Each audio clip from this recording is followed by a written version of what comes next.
Controversy, opinion, point of view. This is Prime News. I'm Carlos Diaz in for Vinny Politan. Welcome to Prime News. A potentially heartbreaking development from the fallout of the Penn State sex scandal. There are reports that one of Jerry Sandusky's alleged victims has been bullied out of school, and as a result, he had to leave school in the middle of his senior year. The family psychologist of victim one says the teen was called names and verbally threatened because students blame him for Penn State head coach Joe Paterno being fired.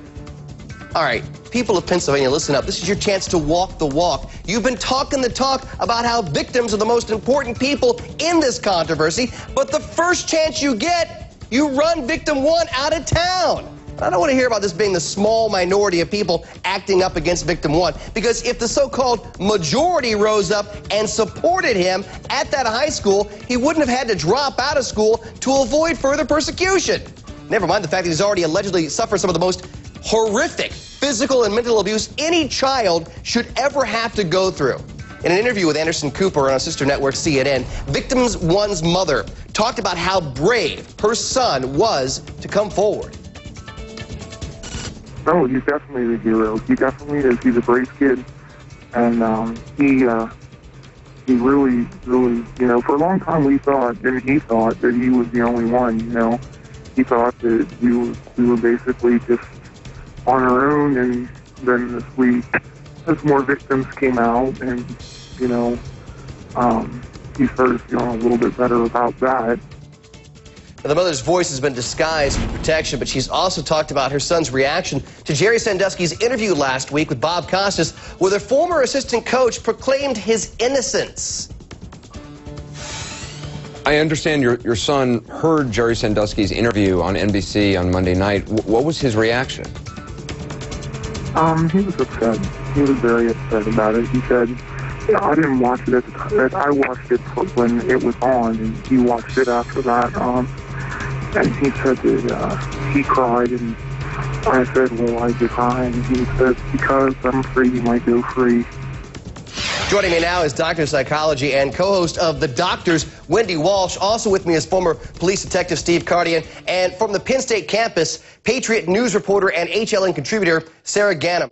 Let's take a look real quick at the grand jury report and the allegations made against Jerry Sandusky related to victim number one. Victim one testified that he was 11 or 12 years old when he met Sandusky. Victim one testified that Sandusky had a practice of coming into the basement room after he told victim one that it was time to go to bed. Victim one testified that Sandusky would crack his back. The back cracking became a ritual at bedtime. Victim one said that after Sandusky had cracked his back a number of times, he progressed to rubbing victim one's backside while they lay face to face on the bed. Eventually, Sandusky began to kiss victim one on the mouth. Victim one testified that ultimately Sandusky performed oral sex on him more than 20 times. Sandusky also had victim one perform oral sex on him one time. My panel back with us right now, Steve Kardian. How hard, Steve, is this going to be to truly conduct an investigation without school officials getting involved? It seems to me like the school officials will have to be involved in some way.